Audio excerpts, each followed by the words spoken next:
Hello, everyone, and welcome to another episode of Dr. Mercola's Cellular Wisdom, the show where we peer into the microscopic world that keeps our bodies up, running, and occasionally complaining. I'm Ethan Foster, your unassuming observer of the human condition. Today, we're tackling a topic that's as delicate as it is fascinating: maternal medications and how they might alter the nutrients in breast milk.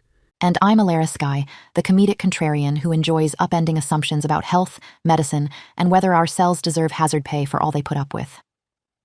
On today's episode, we'll examine how certain common drugs can reduce vital nutrients in breast milk. Apparently, it's not enough that babies keep us up all night. Some prescriptions might be dragging them into the nutritional short straw department. If that's not the ultimate betrayal, I don't know what is. I can already hear the dismay in the distance. Wait a minute, does this mean my medication is messing with my milk? Perhaps. But let's start at the beginning. Over 70% of breastfeeding moms in the US take prescription drugs, antidepressants, anti-inflammatories, you name it. Some of these, according to recent research, can reduce protein in breast milk by up to 21% and fat by as much as 22%. That's not just a drop in the bucket. That's a drop in the baby's main meal plan. One might ask, is that 21% protein drop a big deal? And I'd answer with a rhetorical question of my own. If you walked into your favorite restaurant and the waiter said, "Today we're serving 21% less steak," wouldn't you object? Babies can't exactly protest with a complaint form, so the rest of us need to pay attention. Indeed, protein is a building block for all those adorable baby cheeks. Let's not forget fat, which is crucial for brain development. Nothing shapes those little budding brains like a steady supply of healthy fats. And there's a rumor that babies use part of that brain power to figure out creative new ways to deprive us of sleep. They deserve all the help they can get. That's the beauty of it, right? The baby's cunning strategy starts early, but these drops in nutrients are not trivial. They represent a real change in what should be a carefully calibrated resource. Human breast milk is an intricate mix of proteins, fats, carbohydrates, and immune factors. It's not like Gatorade that you can replicate with some sugar and electrolytes. It's more like a living orchard with varied fruits, each brimming with specialized benefits. Exactly.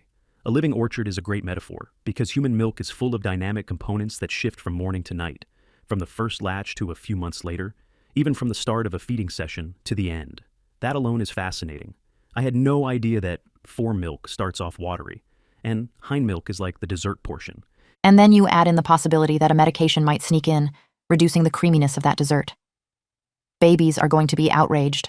Not that they can articulate it in words, but the energy and nutrients in that dessert course are crucial for growth and brain wiring. It's like pulling the best episodes out of a beloved TV show. The baby's missing out on prime content. True, we want to preserve the full show for them. Let's talk about how researchers uncovered these findings. They analyzed hundreds of milk samples from different moms, noting that many had underlying health conditions and were taking certain prescriptions long-term. They used fancy tools, near-infrared analyzers apparently, to measure protein, fat, and carbs. It sounds like quite the high-tech project. Imagine hooking up a laser to a bottle of breast milk. It's not exactly what you picture in normal life, but in a scientific lab, sure, why not? After adjusting for body mass index and other confounders, the data showed that certain drugs, especially antidepressants and certain anti-inflammatories, tended to coincide with lower levels of these key nutrients. Precisely. One subset of the study looked at women using systemic steroids. They consistently hovered at the lower end of the protein range. Another group using certain non-steroidal inflammatory drugs, or other anti-inflammatory classes, tended to have reduced fat. It wasn't always uniform, but the patterns were strong enough to raise eyebrows. So, if you're a baby needing those precious fats for that plush Michelin Man look, that's a concern. Fat is absolutely essential for rapid growth, not just for looking adorable in baby photos. Fat helps build neural tissue and is a vital source of energy. The kids are basically in the first months of a lifelong building project. Any shortfall in materials might have ripples down the road. That's the gist. And to be clear, this doesn't mean every mom on these meds has severely depleted milk. Individual variation is massive, but it's enough of a pattern that we should talk about it. If 70% of breastfeeding moms in the US are on prescription drugs, how many realize there might be an impact on their milk composition? I suspect the number is somewhere between not nearly enough and almost nobody, because most of the conversations we hear focus on safety, whether a drug is safe to take while breastfeeding. That's a valid concern, but how often do we talk about whether the drug changes the nutrient levels in the milk? That's a different question entirely. A very important distinction. Let's pivot a bit to what makes breast milk so special. One reason these changes matter is that breast milk isn't just a bland soup of calories. It's a dynamic, evolving fluid carrying active enzymes, antibodies, living cells, beneficial bacteria, and even microRNAs. You can't just replicate that in a lab, no matter how many test tubes you line up. It's a literal living fluid. Take colostrum, for instance. That's the thick, golden milk that shows up in the first few days postpartum. It's loaded with lactoferrin and immunoglobulins, which are like special ops for your baby's immune system, fighting off microbial intruders. Then, the milk transitions into the more abundant, mature milk, changing composition to match the growing baby's needs. Right? That transition alone is astounding. The milk in the morning differs from the milk in the evening. Breast milk later in a feeding session has more fat than the earlier part. It's like nature has this well-organized shift schedule, ensuring hydration first, then calorie-rich follow-ups. That's why we can't be too glib about diminishing any one part of that puzzle. Take away protein or fat, or even reduce them by some percentage, and you've messed with a system that's taken millennia of evolution to perfect. Babies need that synergy of proteins, fats, immune factors, and beneficial microbes. Speaking of microbes, let's not forget the bacterial side of things. There's a thriving microbial community in breast milk. Some studies show that beneficial bacteria in breast milk can seed the baby's gut, setting up a healthy microbiome from day one. It's a more nuanced system than just an antibiotic that kills some bug. This is the blueprint for a robust immune system. Plus, there are these tiny membrane-bound particles called exosomes that carry enzymes and genetic signals. Scientists find microRNAs in breast milk, which can influence gene expression in the baby, possibly shaping growth, metabolism, and immune function. That's basically nature's way of shipping instructions to the baby. Here, read this and see how to handle cell growth responsibly. It almost sounds like a sci-fi storyline. The mother's body is beaming coded instructions into the baby through specialized micro-vehicles. Meanwhile, fatherhood is like, well, I could change a diaper now. So much silent brilliance happening in that milk. That's the short version, yes. If we keep layering in modern medications, it raises questions about whether those signals and that nutrient balance get thrown off. Are we messing with the code just enough to hamper the growth blueprint? Exactly. Which is why Dr. Mercola points out that any mother on certain prescriptions might want to ask if they truly need that drug at this moment. Granted, no one is telling mothers to recklessly ditch needed medication, but we do want them to have the information. If certain drugs can cause a dip in vital macronutrients, that's worth discussing with a qualified provider. Correct. We're not dispensing personal medical advice here, but knowledge is power. If you realize your medication could reduce your baby's nutritional intake, you might consult your doc about possible alternatives or see if the dosage can be adjusted. This is about being proactive, not panicking. Let's outline a few practical considerations. First, check if a medication is absolutely essential or if there's a safer alternative that doesn't impact milk as much. Second, keep an eye on exclusive breastfeeding, especially in the first 6 months, since that's often recommended for the best immune and nutritional support. Yes, those 6 months are the foundation for all sorts of future leaps in the baby's development. Another relevant point, if, for whatever reason, breastfeeding isn't working out or you had to stop for a while, there are homemade formula options that some parents consider. Commercial formulas can come loaded with sugar or questionable additives, so read labels carefully if that's your route. The proliferation of soy-based formulas is another hot topic. Soy is widely promoted as some kind of magical health food, but it also has been linked to issues like fibroids, endometriosis, and potential thyroid disruption. So, if you're picking a formula, you might prefer to avoid heavy reliance on soy. The point is to be a conscious consumer. Indeed. At the end of the day, breast milk remains the gold standard when it's feasible. And if you're dealing with a medication that hinders its nutritional profile, that's motivation to explore if there are solutions. We keep discovering new details about how extraordinary breast milk is. Every molecule seems to have a reason for being there. Precisely. There's a reason some scientists call breast milk liquid gold. They're not just saying that because children turn us into ATMs dispensing cash for diapers, toys, and infinite laundry detergent. Although that might be part of it. But you're right. There's a rightful respect for the complexity of breast milk. It has compartments within compartments, delivering exactly what each baby needs. That's not something we replicate easily with an off-the-shelf product, no matter how the packaging might claim otherwise. This is also a reminder that the mother's health is intricately connected to the baby's. If the mother's on medication for chronic inflammation, depression, or something else, that's relevant to the baby's daily diet. We see that in the data. The mother's condition, plus the medication, can shape the composition of her milk. In a way, it's an accountability partnership for parents. Nothing prompts you to evaluate your medication cabinet quite like realizing you're not just influencing your own body. You're influencing someone who's literally counting on you to supply every nutrient. That's a pretty big responsibility. Indeed. But we can't let that overshadow the fact that breastfeeding is still the healthiest choice overall. Even if certain prescriptions reduce some nutrient levels, breast milk typically retains many benefits you just can't get from alternatives. The dynamic immune support, the beneficial microbes, the enzymes, all of that is still there. Right. There's no need to throw the baby out with the, well, baby's milk. The idea is to stay informed and make the best decisions possible. If you absolutely need a certain medication, it's good to know about potential nutrient reductions. Maybe your care team can monitor your baby's growth or check in on specific markers to ensure things are on track. And for all the grandparents and extended family members listening, it's good for you to be aware too.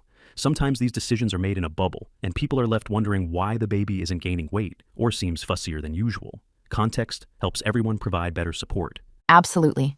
Families function better with open communication. That might look like, yes, I'm on this anti-inflammatory, and here's how it might affect my breast milk. We're taking steps to address it. That's far more helpful than the usual hush-hush approach. Exactly. Let's spend a bit more time diving into the dynamic nature of breast milk. The reason these drops in protein and fat matter so much is that breast milk isn't static from day to day. A mother's body continually fine-tunes it. So, if there's an external factor altering that fine-tuning, even a small shift can compound over time. It's like a daily show that adjusts its content based on viewer feedback. The baby's saliva sends signals back to the mother's body, telling it what immune factors the baby might need more of, or if there's an infection brewing. Mother's milk can actually ramp up certain antibodies in response. That's one of the most mind-blowing facts about breastfeeding. The interplay between the baby's mouth and the mother's biology is so exact that it defies normal logic. It's basically real-time feedback. Yep. And then you factor in the mother's overall lifestyle, her nutrition, hydration, stress level, hormonal fluctuations. All of those can influence how the milk is produced. Now, drop a medication on top of that mix, and you can see why we have to keep a close watch. Makes sense. If you consider the body like an orchestra, everything is playing in tune, with the mother's hormones as the conductor. Then along comes a medication that might alter how the strings section performs. So you get a different overall sound, even if the melody is technically the same. That's a great analogy, though I personally prefer to imagine something more comedic, like a clown car pulling up in the middle of a symphony. That's how some medications might function in the finely tuned environment of breast milk. Unexpected and disruptive. A comedic metaphor is always welcome here. Now, we've discussed the big takeaway. Certain antidepressants and anti-inflammatory drugs can reduce breast milk protein and fat by noticeable percentages. Let's talk about what those nutrients do. Protein is key for muscle, organ systems, and basically every cell structure. Fat is crucial for neural development and energy. If you're short on either, that's not ideal. Precisely. Babies triple their birth weight in the first year. That's a superhuman growth rate. For that feat, they need sufficient macronutrients. If the mother's medication shaves off 20% of the protein, that's removing a chunk of raw materials from the baby's construction project. Which begs the question, are these mothers being properly informed? The research suggests many of them aren't told there could be a reduction in nutrients. People might worry about medication crossing into the milk, but less often do they consider it might lower the milk's nutrient density in the first place. True. And I'd bet that for some mothers, if they knew, they'd either try to change meds, lower their dose, or ramp up the nutritional quality of their own diet to help compensate. There could be various strategies, but you can't do anything if you don't know. Right? Let's circle back to the broader marvel that is breast milk. Aside from the macronutrients, there are beneficial bacteria that help establish a healthy gut microbiome in the baby. The baby's digestive system is brand new, and it needs the right kind of bacteria to flourish, not the kind that produce baby gas bombs at the worst possible moments. Or maybe they produce them anyway. Babies can be comedic geniuses in their own right. But yes, the presence of these beneficial microbes in milk is essential. Some medications, especially those with antibiotic properties, might alter the bacterial community in the mother, which in turn might affect the microbes delivered to the baby. Another layer of complexity. And then we have the exosomes, microscopic envelopes that carry proteins, enzymes, and even genetic instructions. These exosomes can be a key factor in immunity and development, basically little priority mail packages that get shipped to the baby. If a medication influences how many exosomes are created or what they contain, that's another hidden shift. It's all so interlinked. That's why just focusing on whether a medication is excreted in the milk might not be enough. We also have to consider how it might change the entire metabolic environment in which the milk is formed. Which is not to scare mothers away from necessary medications, but to encourage deeper inquiry. Mothers can speak with their providers and say, "Look, I'm breastfeeding. Are there safer alternatives? Could we monitor my baby's growth a bit more closely? Is this medication optional at this stage?" Exactly. One size never fits all, and we have to weigh benefits and risks. But being armed with that knowledge is crucial. Another point that Dr. Mercola mentions is that if breastfeeding isn't working, you might explore homemade formulas that avoid the pitfalls of commercial brands, especially the ones loaded with sugars or soy. But that's typically a plan B. Plan A is usually to maintain breastfeeding whenever feasible.